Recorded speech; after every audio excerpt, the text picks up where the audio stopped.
तप्त जीवनम कविभिडीडितं कल्मषापहं श्रवणमंगलम श्रीमदाततं भुवि गृह्णन्ति ये भूरिदा जनाः. Let us resume our discussion on Sri Ramakrishna's spiritual discourses with his intimate devotees at his residence in Dakshineshwar temple premises on a Sunday afternoon dated 26th of October 1884. This appears in the first volume of the original Bengali presentation, Sri Ramakrishna Kathamrita, 113.3, first volume, 13th chapter and 3rd section, and in the second volume of the Hindi translation, Sri Ramakrishna Bachanamrit 201 and 3, and under chapter 33 of the chronologically presented English translation, the Gospel of Sri Ramakrishna. Let us recapitulate the salient points discussed in our last Sunday class.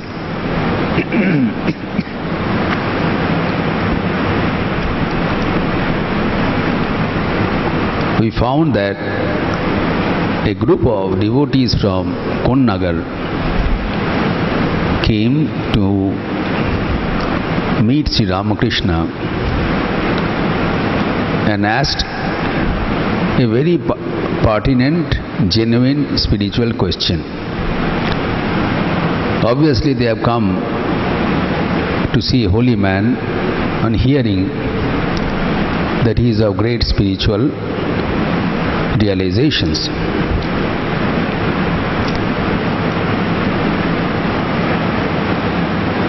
So we only hear about somebody, we do not know.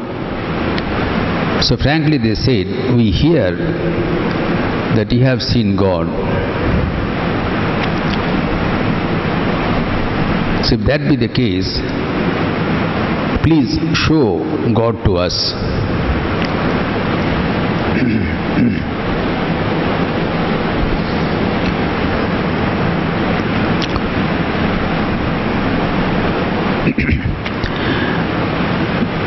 Now here we have to understand the situation. The first, how do you know that a person has seen God?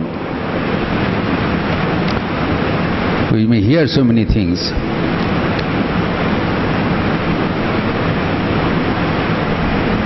So this point was discussed at length in our previous interactions, where we said that realization has two dimensions of signs, lakshana, swasambedya and parasambedya. The person who has realized knows himself that he has realized. He is sasambedya. And parasambedya means the others also will see some indication, signs in this person and infer that this person is extraordinary. He is a realized soul.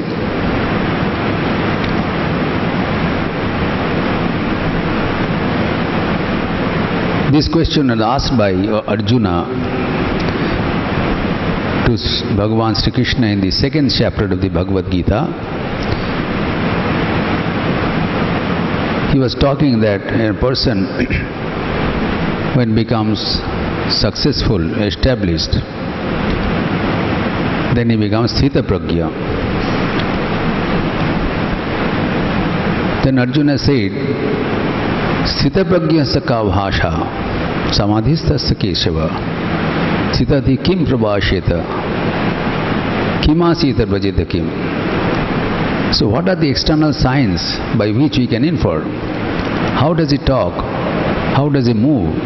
How does he sit? What are the bhasha, lakshana, indications, signs? Now, obviously, we expect some significant, visible expressions. Now, it is often seen, as we see in the life of Sri Ramakrishna, that he goes into ecstasy, goes into a super conscious, supernatural state, and is visibly different from others. He will faint, he will smile, he will dance, he will weep, which is not a normal activity. So seeing some of these expressions, then we infer this person must have some extraordinary visions, realizations, which is an outburst, is these physical deformities.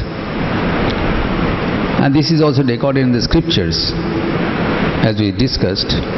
Srimati ji, Radhika ji, whenever she is to be in communion with the divine, with Sri Krishna, she will have some deformities, vikara. They are known in the Vaishnava books, scriptures, as Ashta Satvika Vikara, 8 forms of divine deformities.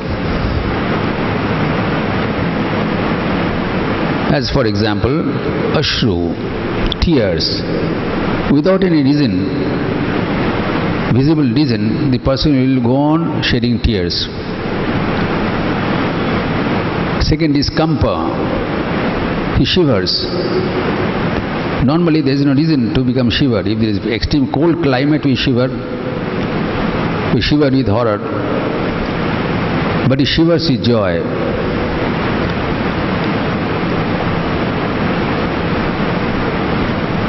Then this Pulaka, he becomes extremely happy. He's seen the extremely happy person. The people who saw Sri Ramakrishna in an ecstatic mood, they narrated, recounted that his face would beam with the radiance of joy. It would appear that he is not able to contain that joy within himself. It is bursting out through his facial expression. He is seeing something, enjoying something extremely beautiful, extremely attractive. So that is a pulak. Became very happy. Then murcha, faints, loses the external consciousness. So several 8 types of sattvic vikara. Now the question is, if a person does not have the sattvic vikara, can we say that this person is realized? On the other hand, if some of these vikaras are seen in a person, can we conclude that he is a person of realization? Both ways. So the scriptures say that it is not a necessary condition that a person who's realized God will have to exhibit these deformities. It depends on person to person.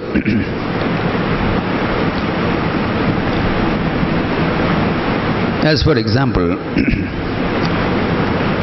Sri Ramakrishna, whenever he used to be in communion with God, it was visible. People would be dazed. His entire attire will change. Speech will stop. So people will conclude that he is gone into samadhi, divine communion. Whereas in the life of Holy Mother Sri Sharda Devi, hardly anything would be seen.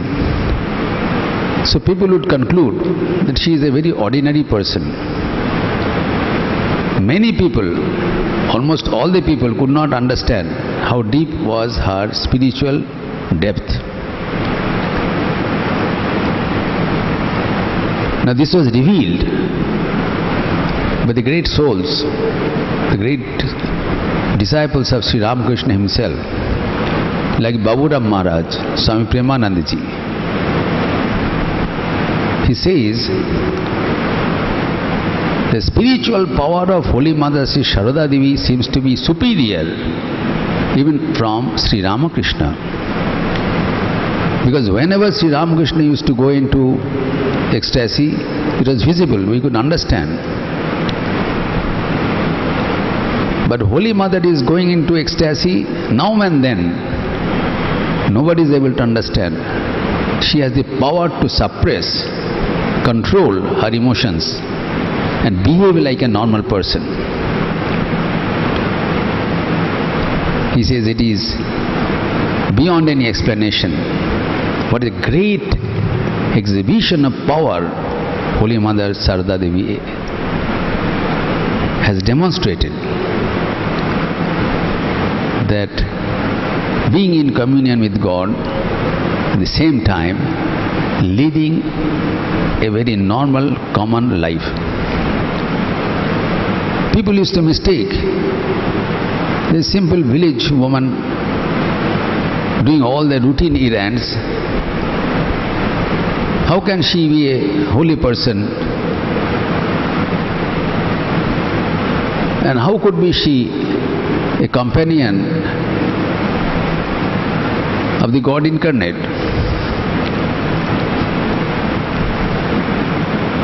In fact, one person, one young spiritual aspirant, came to Sharat Maharaj, Swami Sharadanandji, and went on arguing, Maharaj,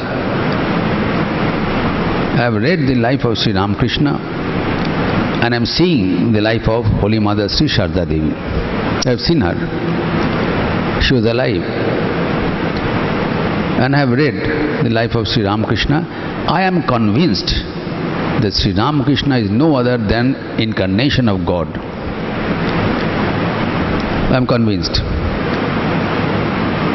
But I cannot accept that this lady, Holy Mother Sri Sharda Devi, is of some spiritual excellence. She looks very ordinary. We have never found any sign of spirituality in her appearance. Sharat Maharaj tried to explain. She had nothing to show, nothing to exhibit, because she was quiet, normal. How can she prove? The proof, we want proof. Verifiable truth, proof. She could not prove.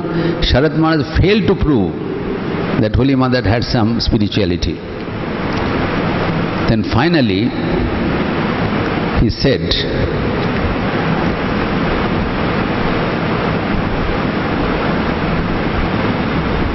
do you think that the incarnation of God married a very ordinary village woman who has a profession with cow dung? Do you think? Is this match possible? The counterpart of Narayana will be Lakshmi. Then how he got married with this person? Then this person was humbled.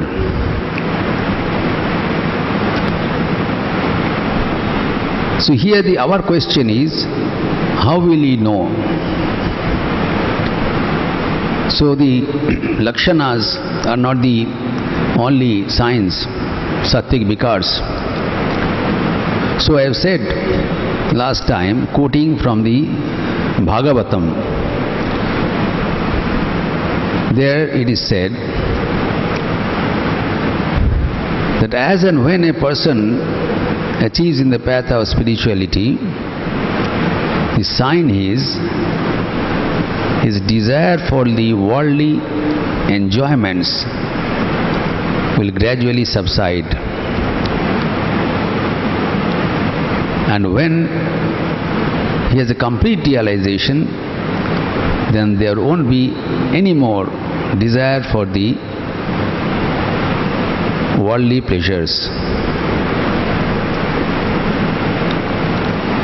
The same thing has been said in the Bhagavad Gita. In reply to Arjuna's question, what are the lakshanas?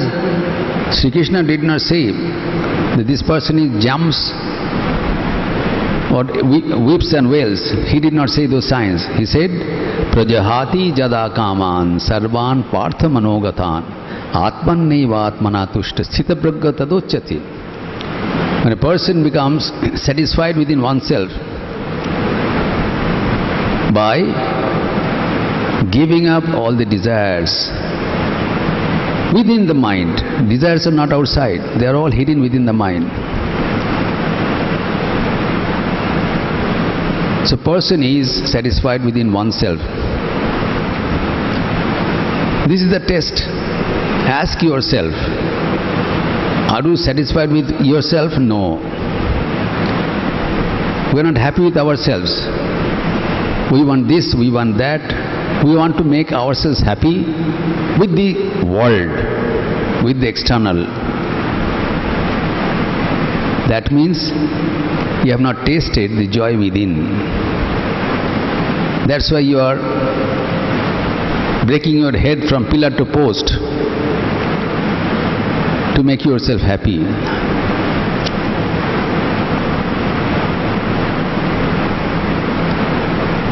Sugar does not need any sweetener to make it sweet. Sugar is sweet by itself. So we are happy, we are Ananda Swarup. Raja Maharaj says, everyone is carrying a mine of bliss within. आनंद के लिए तलाश करने की जरूरत नहीं है. हमारे जीवन देखिए, सब समय प्लानिंग हो रहा है, कहाँ जाके कुछ आनंद उठाएंगे, कहाँ जाएंगे, क्या करेंगे, क्या खाएंगे, ताकि कुछ आनंद मिले. But when a person has realized God, he has traced that source of joy within. So his quest outside is over. So he is satisfied within oneself. Whatever we get in this world is not the last word. We want something more. By rule, do not think that you are the unfortunate person. By rule, whatever you get from outside as your subject or object of pleasure, that is bound to be incomplete. So this search continues, the journey continues, the cycle of birth and death continues ad infinitum. It never ends. When does it stop? Yam labdhva chaparam labham mannati nadhikam tataha jasmin sthito nadukkhe guru napi vichalyate tang vidya dukkha sanjoga vyagam shanishchayana yoktavyo yogo anirvinna chetasa. By getting what, everything else gets achieved. Jam labdhva cha aparam labham. By getting what, you are convinced that there is nothing more necessary to make myself happy.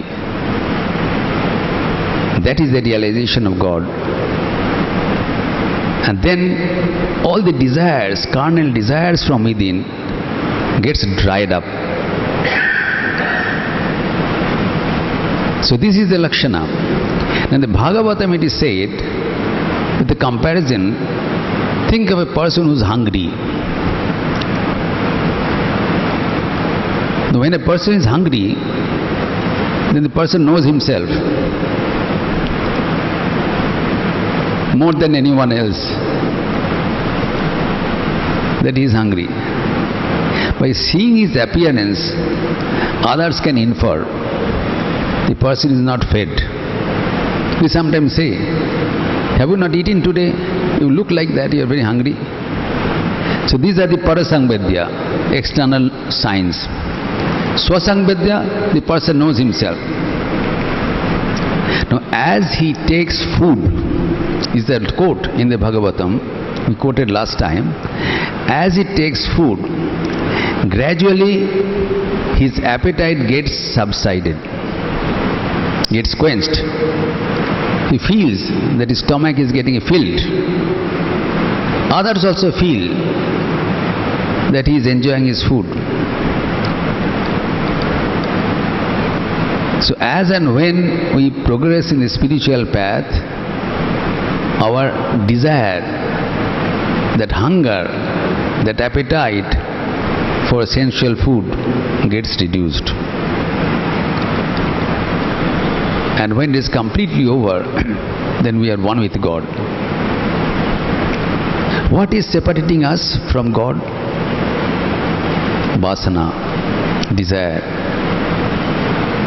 Holy Mother Sarada Devi says, the moment you are nirvasana, you are with God.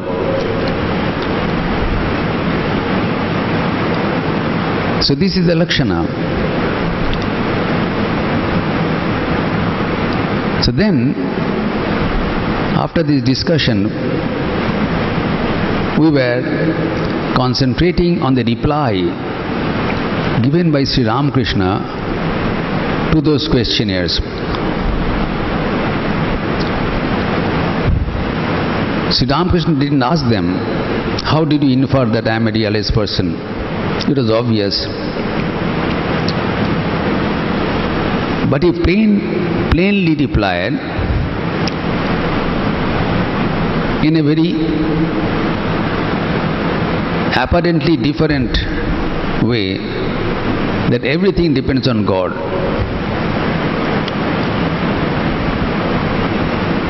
Now this instantly does not satisfy the questionnaire. Questionnaire said, you have realized God. If that be the case, if that is true, please show God to us. Now this is the normal question asked by devotees to one another and to monks. Have you seen Thakur? Have you seen him? The question which is not asked, which is unasked, then show him to me. If I have seen God, how does it matter to you? The hidden question is, then I will get a chance to see God through you. That was the intention of the question here.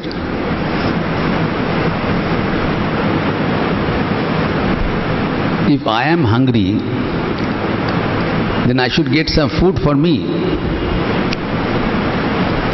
If you are fed, that doesn't satisfy my hunger.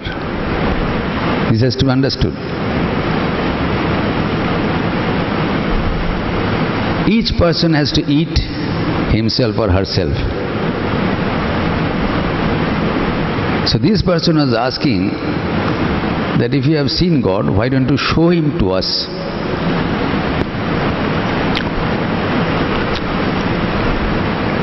Normally, we misunderstand the purpose of holy company. We think by keeping the company of the holy, we'll be able to realize God. That is enough. This is not true. We have to understand what is the purpose of holy company. Satsang. Some people, most of us, go for satsang, holy company, with the conviction that that is enough. When you have gone, we have taken diksha, gone to a guru, then Guruji will take care of me. I don't have to do anything else. So this person also naively came. If you have seen God, then please show it to us. Sri Ramakrishna point blank says that God realization depends on God alone, not dependent on human beings, on human efforts. It's a bold statement. We have to understand the implications of this statement. I'll try to resolve. It's a deep statement. First we have to understand Ishwar Darshan Kripa Sapeksha Karma Sapeksha nahi. One cannot do anything to realize God. If you think by doing this or doing that can realize God, realization of God has been termed by Shankaracharya as jnana, knowledge, wisdom. And what we do, our activity, that is karma. Shankaracharya has concluded very emphatically, karma cannot ensure jnana. It's a long disputed debate. By work, it cannot ensure knowledge.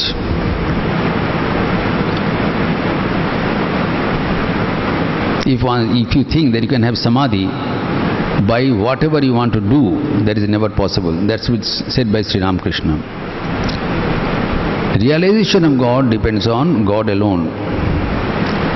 Tame vaisha brinute jena labhya. It depends on grace and grace alone. We never know on whom God will give the grace. You cannot demand grace in exchange of something. In this world, anything you can demand by paying the price. But this price cannot be paid. It's a priceless gem. This first we have to understand. So Sri Ramakrishna says his own condition. Then we'll understand what is the implication statement. He says, even me, if God realization was possible by a set of mantras or meditation or prayer, he says, I do the same every day. Some days I have realization of God, some days I don't. It doesn't depend on me. This is the explanation. Sri Ramakrishna says that even for me, is God incarnate, great sadhaka, it is not guaranteed every day. If it was within his reach, then he could see God whenever he wanted. See, that is not possible. Whenever mother wants, she reveals. Though I try, some days I will see her, some days I don't.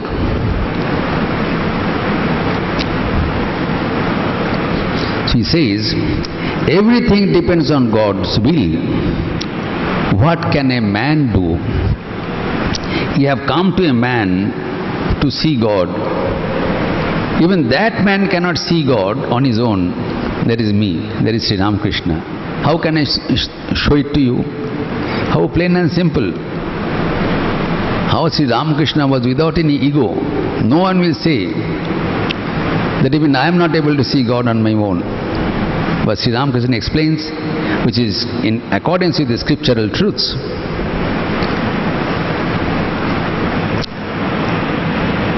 While chanting God, now he reveals his own condition. While chanting God's name, sometimes tears flow, and at other times the eyes remain dry. Tears flow means sattvic vikar. By chanting the name of God, when you are in divine communion, then that may generate some deformities.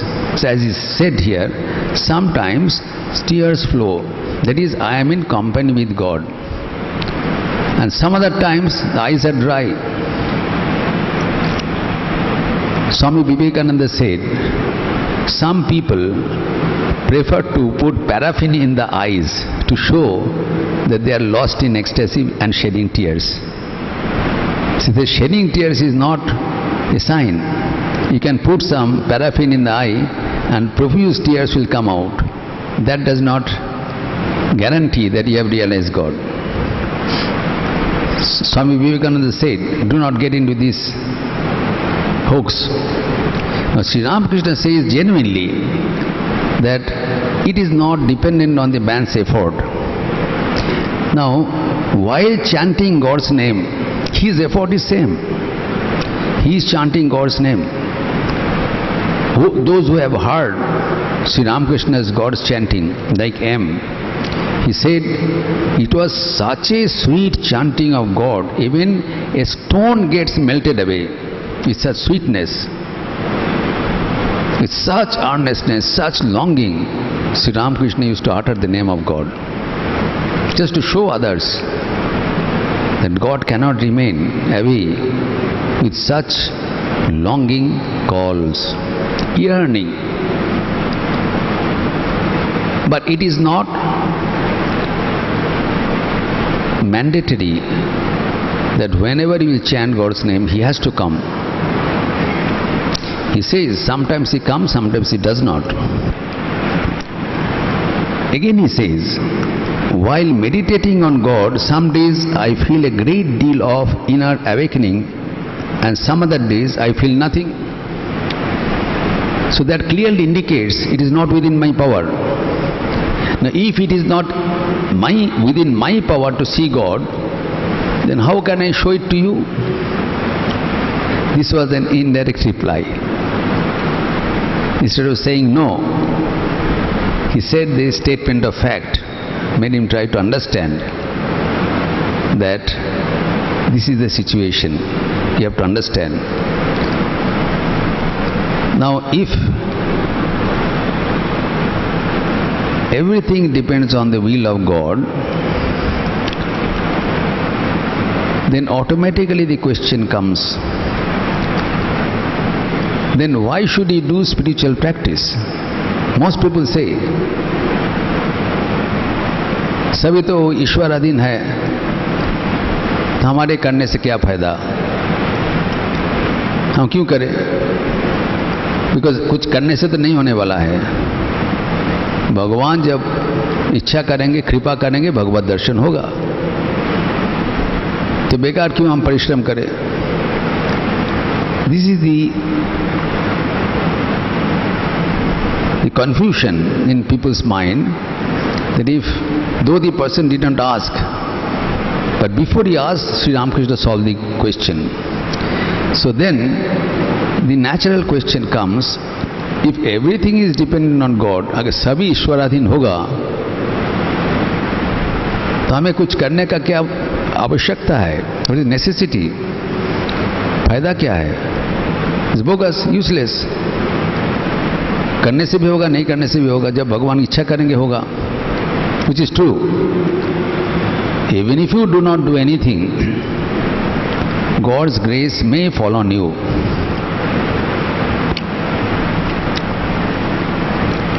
But that has to be understood. It's very necessary, important matter in our spiritual life. So lest we may not be confused with the idea that when everything depends on God, we better sit idle, eat, drink and be happy. Whenever the time comes, as Bhagavan has said in the Bhagavad Gita, has guaranteed, Kalen Atmani Bindati. Everyone will be fed. Everyone will realize God sooner or later. कभी न कभी होगा. अगर कभी न कभी होगा, जब होगा देखा जाए. वर्तमान में हम मस्ती करें. Sri Ramakrishna immediately corrects, saying, a man must work. First of all, he said everything depends on God. Then what should we do? हमारे क्या करना है? भगवान को तो जब कृपा होगा करेंगे, जब इच्छा होगा करेंगे. तो हमें क्या करना है? A man must work. कर्म करना चाहिए. This is the direction. कर्म चाहिए, वाई? तब दर्शन होती है।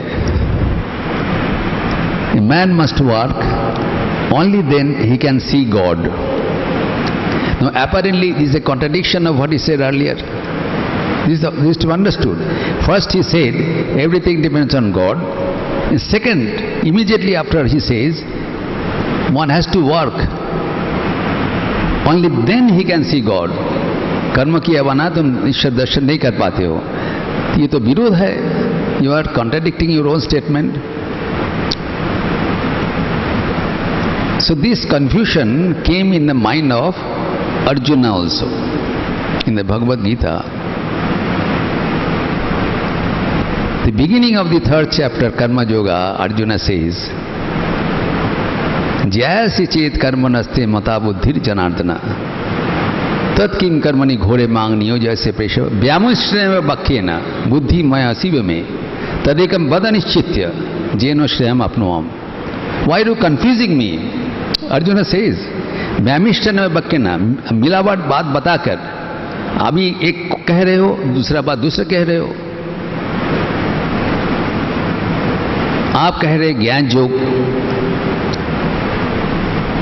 सांख्य योग, ज्ञान योग कह रहे, तो ज्ञान से ईश्वर मिलेगा.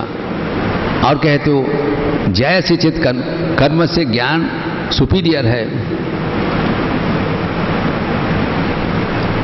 तो फिर कर्म से अगर ज्ञान सुपीरियर है, ईश्वर अधीन है, तब क्यों मुझे कर्म करने के लिए प्ररोचित कर रहे हो? तत्किम कर्मणि घोरे माम. ये जो महायुद्ध है, साधारण कर्म नहीं है, घमासान लड़ाई है. लड़ाई करने के लिए आप बोल रहे हो.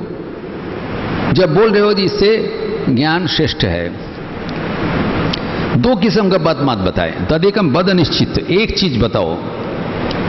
तद एकम बद अनिश्चित, एक चीज बताओ हमें क्या करना चाहिए जो हमारे लिए श्रेष्ठ कर रहा है. This is the point. What is most suitable for me.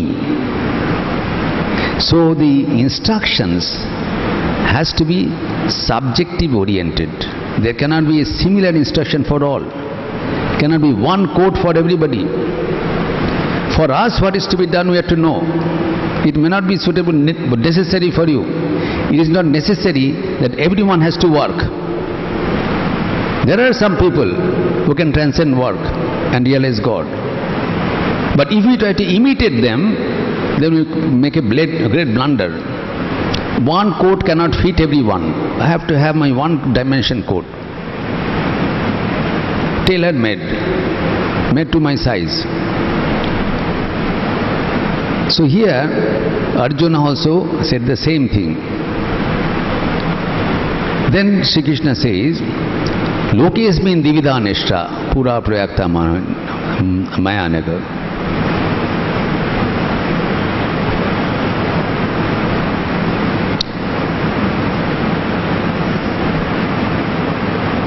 So those who are karma yogin, for them karma yoga is preferred.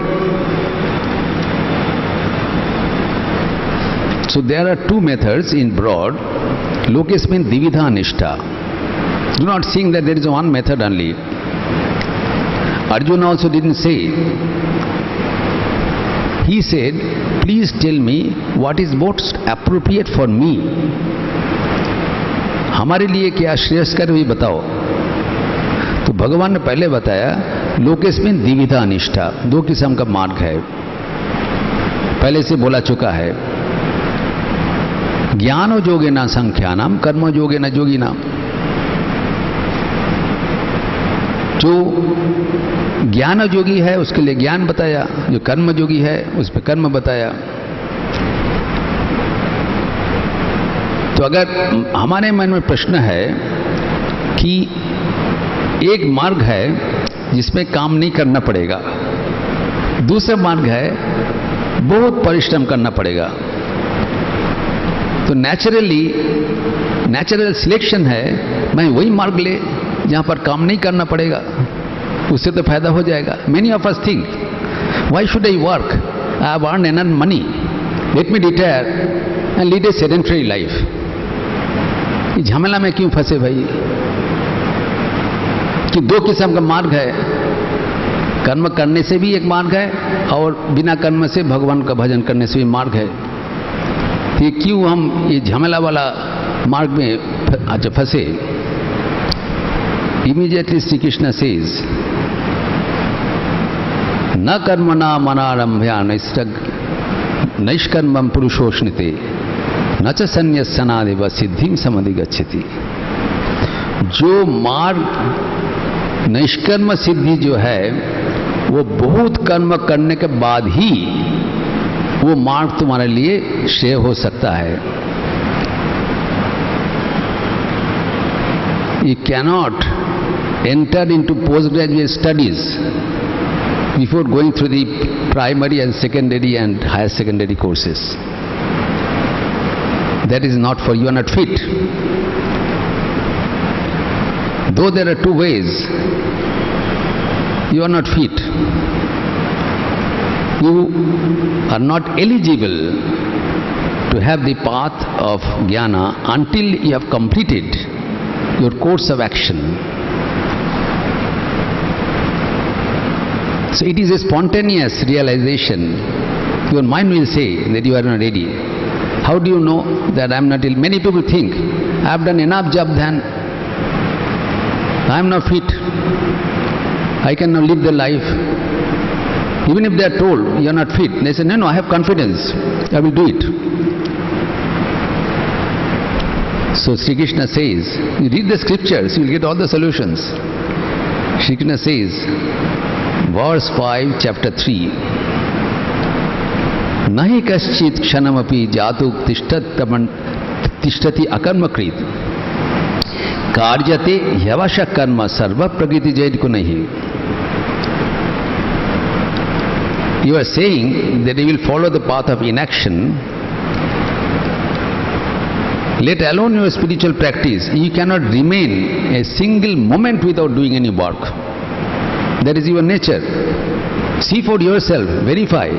Can you remain a moment without doing any work? Whatever you are doing, for your personal effects, for maintenance of your body and mind, for doing some work or pleasure or good work, bad work, you cannot remain. Thakur says, even thinking, breathing, they are part of the work. You cannot hold your breath, you cannot stop your thoughts.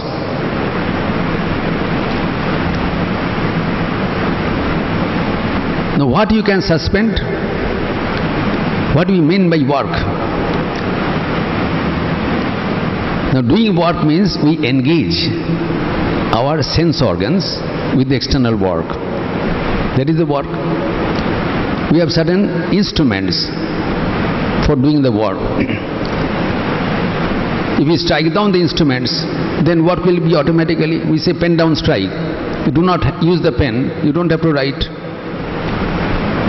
So the instruments, whatever you have, if you suspend that activities, then the work will be over. Suppose you close your eyes, the eyes will not work. You close your ears, ears will not work. So the work of seeing, work of hearing, work of eating can be stopped. Why not? We can stop. We retire in a forest, we don't see anything, close down everything. So what are our organs by which we are interacting with the world?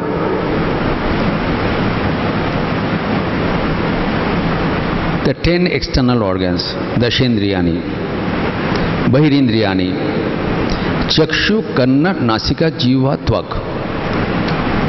Eyes, ear, nose, throat, skin, by which we interact. You take it away from the external world. That is possible physically. Physically you detach yourself. That's what we think by suspending a work. Physically we go somewhere else and restrict our movement. It's possible. We are not denying. And these are the 5 organs of knowledge. There are 5 organs of action. Bak, Pani, Pada, Pai, Upastha. speech, you remain maunam, silence. You stop the action of speech. Pani, hands.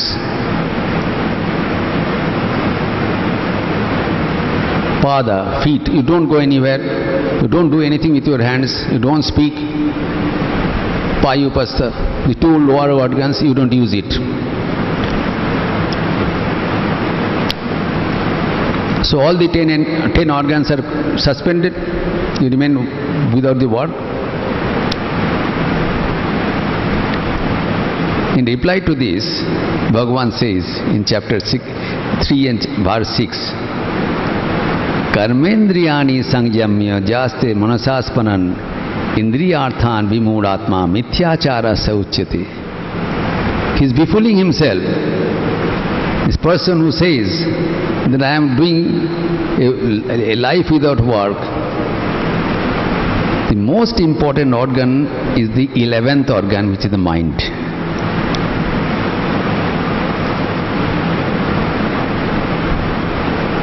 Karmendriyani sangyamya. These are the Karmendriyani. And there is the Gyanendriya. So mind, you cannot detach yourself wherever you go. Wherever you go to a forest or a cave or some ashrama or this pilgrimage, that pilgrimage, wherever you go, you have to carry your mind. And he says, by controlling your external sense organs, he who is engaged in the thoughts of the mind, he is simply befooling himself. Mithyachara. He is a liar, saying that I am doing without a work. Because he is all the more engaged with his mind. That is also work. So you cannot remain without work for a single moment. That's why Sri Ramakrishna says, Nahi kaschit kshanamapi. So when that be the case, you cannot remain without work. And by doing work, you can elevate yourself to a stage of transcending work. Then work falls off on its own. He doesn't have to denounce work. Work gets away from him. Sri Ramakrishna achieved this state. Now there is a work of Pindadana. He making some offering to our forefathers. This is done by all of us as per our rituals. Now Sri Ramakrishna, so when in the day is to offer for their forefathers, so when they go to the Ganges or a river, then they offer water to the forefathers. This is work, very purificatory work. So Sri Ramakrishna wanted to offer water. He could not. Galita hasta, water is not retaining in his hand. Then he was in great distress. That what has happened to me? I cannot do this work. Then someone said, you have transcended that stage. Work has fallen off from you on its own. Your mind is established in God. Your mind is so attuned to God that work has left you. You don't have to leave work. Work will leave you. Till then, as long as you cannot remain without work, then you have to do such works which make your mind attached with God. This is the secret. That's why Sri Ramakrishna says, Karma chai. Karma chahiye. Karma bina hum ek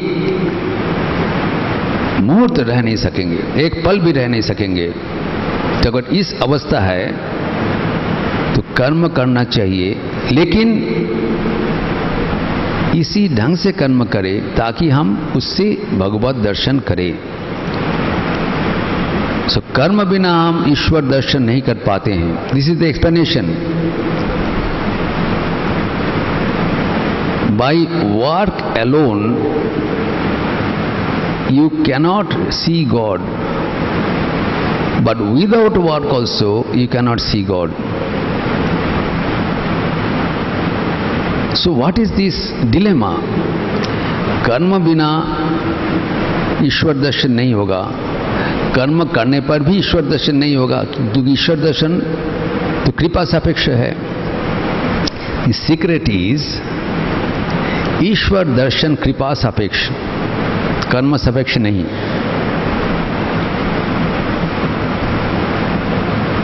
लेकिन कृपा लाभ साधन सापेक्ष है.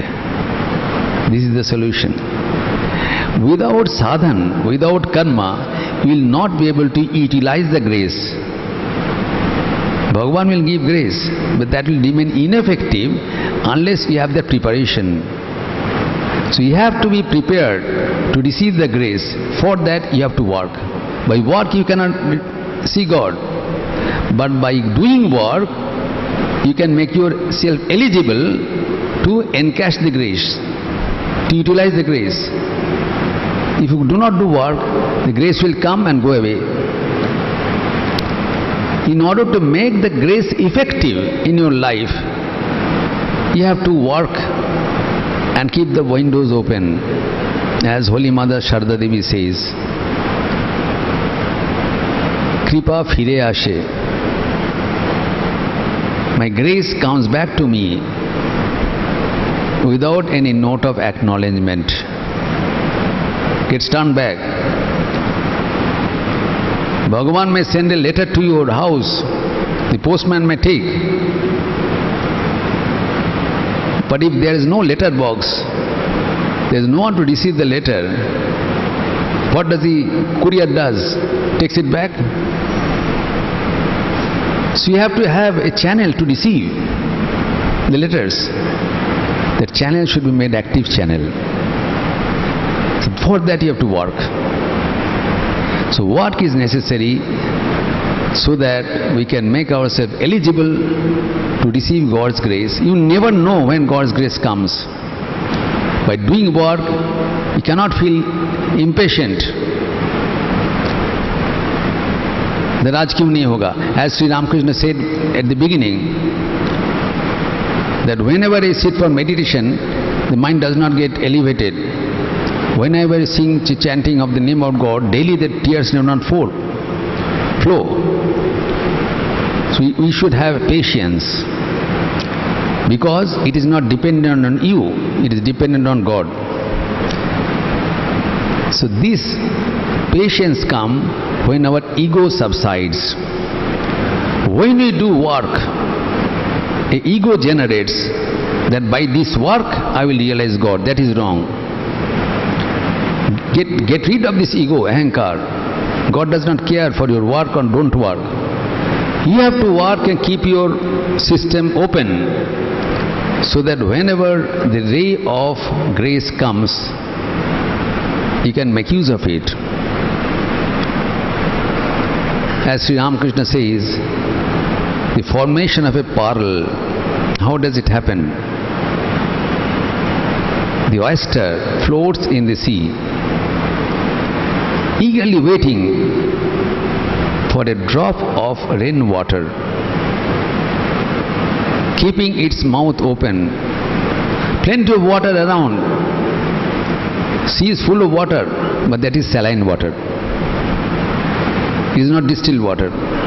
It is not rainwater. Sea has no taste for the saline water. It doesn't want. It is eagerly waiting for a drop of rainwater. And when one drop of rainwater comes to the oyster, it closes the mouth and dives deep at the bottom of the sea. And the process of pearl making starts. And ultimately it gets converted into beautiful pearl.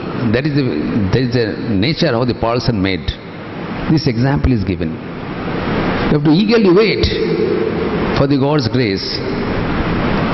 So that longing has to be generated by a set of work. In summary, that work should be such that it orients our mind towards God. So whatever work makes our mind God oriented is good work, that is karma, and whatever work takes our mind away from God, that is akarma, that has to be shunned, to be rejected, to be avoided. Now what are these karma? That Sri Ramakrishna is explaining. That will take up in our next Sunday class.